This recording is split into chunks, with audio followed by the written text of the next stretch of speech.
So I've been eating a lot alone in Bali, and I've been noticing how different it feels from eating alone in America. And each meal, I've been recognizing why it feels so different.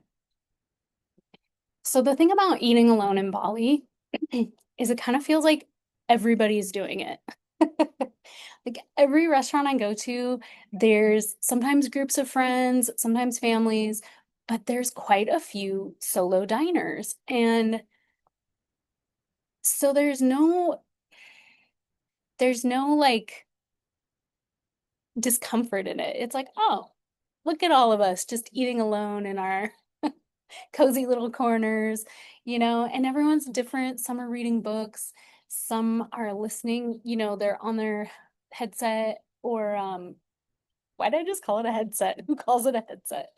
Uh, People have like earbuds in or they're working on the computer at all hours of the day. Like it's not just I don't see people on their computer just at like breakfast or lunch. It's dinner time too. So there's all sorts of solo diners. And then there's me. I've been trying to really just, and it's difficult. I try not to look at my phone. I try not to read a book. I try to just really be present in the moment. And that's a little trick I've been learning from The Artist's Way. It's a book I've been reading by Julia Cameron. So as I'm sitting there and trying not to be distracted by my phone, I'm noticing how relaxed it is, how there's no tension, there's no feeling like I should be doing something. It's just really, I don't know, it just feels natural. It feels right. It doesn't feel performative or shameful. And it's nice because nobody knows me here. So nobody knows um, if I'm traveling alone, if I'm traveling with people, if I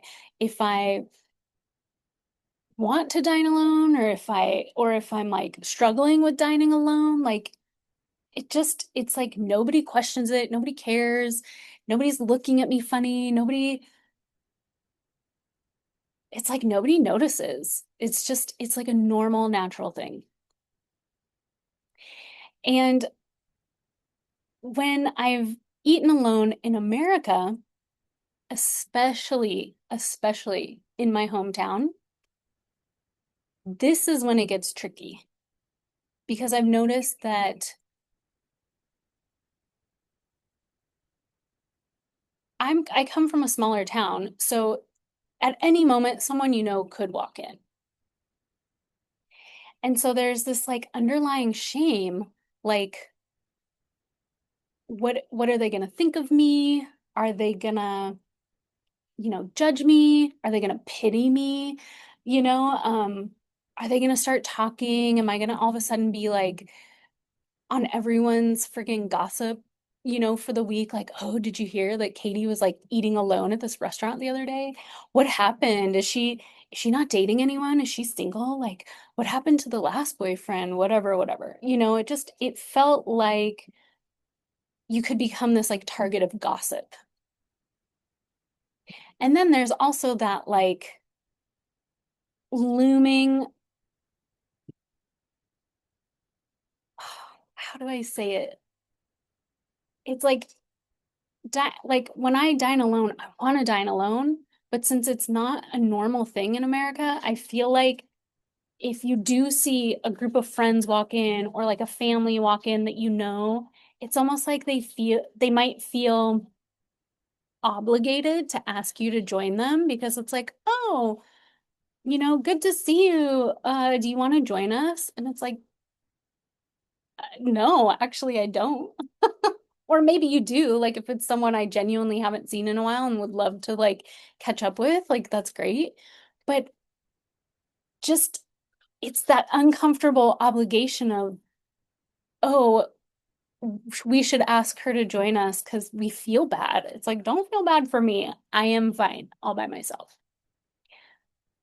So yeah, because I feel like there's a stigma attached to eating alone. Like it means something's wrong with you. It means you're not okay.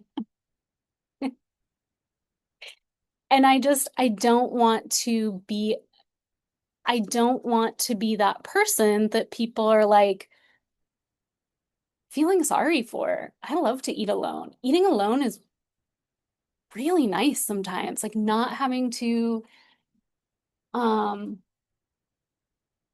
converse with someone, to just enjoy your food and actually like think about how you're enjoying your food.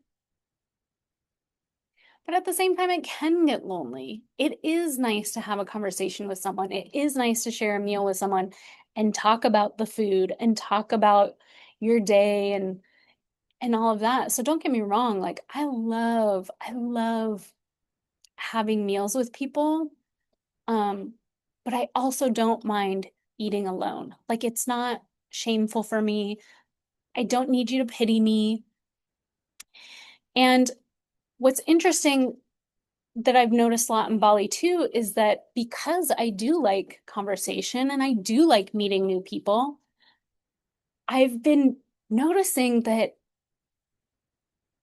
I haven't noticed people dining alone in Bali that like actually start interacting or talk to each other.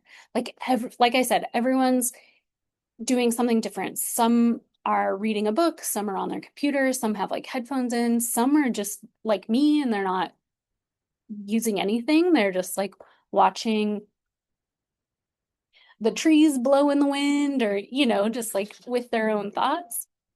But like nobody is talking to each other. And so it's crazy to me that like most people crave connection, right? We crave um sharing our lives with other people, and yet we're sitting in Bali and we're just completely ignoring each other. And so it made me wonder, like, I feel like I should start making it a point at every meal to say something to at least like one solo diner. Like just something. But I don't know what to say. Because sometimes people don't want to be interacted with. Like I said, like sometimes I'm just enjoying my meal. I don't want you to talk to me. But sometimes I do. So I've been trying to think of ways to really interact and actually, I need like a good one-liner. So it's like, oh, what are you eating? It looks really good. And they tell me, and if it seems like they're open for more conversation, then maybe keep asking questions and go from there. Or if they seem like, oh, it's this, and then turn away, like that's the cue to like stop talking to them. But yeah, I haven't figured out a good one-liner yet to to get a conversation going, to kind of get out of my own way and my own bubble, because it would be nice to start meeting people here. It would be nice to, I do love that meeting just a random person somewhere and suddenly you're planning like the next day to go on a hike or you're planning the next day to go see a waterfall and then suddenly like you're making friends, with someone from across the world.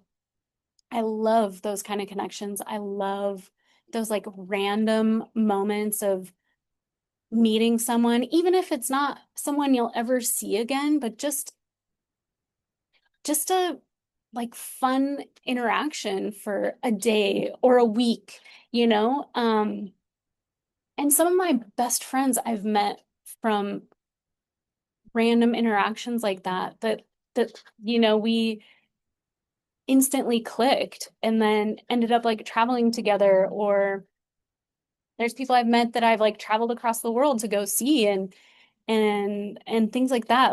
And they've showed me around their hometown and their country and all sorts of stuff. So I really need to get over this apprehension to start talking to people, but I still haven't figured out that kind of one-liner. I just need to do it. Get over myself. But yeah, this has been a very interesting observation dining alone and loving it, like I actually do enjoy it. And then just observing other people and also wondering if they are enjoying it or if they're super uncomfortable. Because I know for people all around the world, I feel like dining alone has so many um, different meanings attached to it. So that's my story for today. I'll talk to you tomorrow.